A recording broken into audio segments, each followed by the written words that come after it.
नमः शिवाय। शिवाष्टकम्।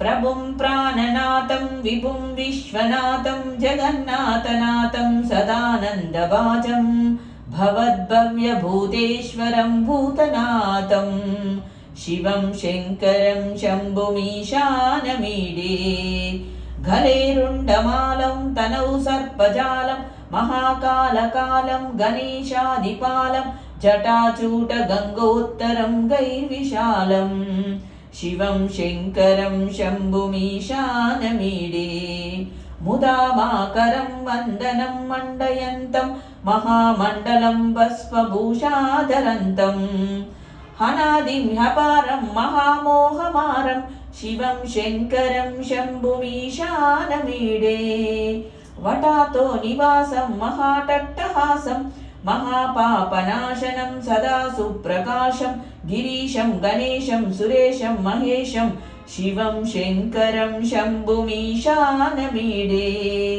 गिरीन्द्रात्मजा संहृतार्धदेहं गिरौ संस्थितं सर्वदा पन्नगेहं परब्रह्म ब्रह्मादिभिर्वन्द्यमानं शिवं शङ्करं शम्भुमीशानमीडे कपालं त्रिशूलं कराभ्यं ददानं पदाम्बोजनम्राय कामं ददानं बलिवर्तयानं सुराणां प्रदानं शिवं शङ्करं शम्भुमीशानमीडे चरच्चन्द्रगात्रं घनानन्दपात्रं त्रिनेत्रं पवित्रं धनश्चस्य मित्रम् अपर्णाकलत्रं सदा सच्चरित्रं शिवं शङ्करं शम्भुमीशानमीडे हरं सर्पहारं चिताभूविहारं भवं वेदसारं सदा निर्विकारं श्मशाने वसन्तं मनोजं दहन्तं शिवं शङ्करं शम्भुमीशानमीडे स्वयं यप्रपाते नरश्मूलपाने पठेत् स्तोत्ररत्नं तिह प्राप्य रत्नं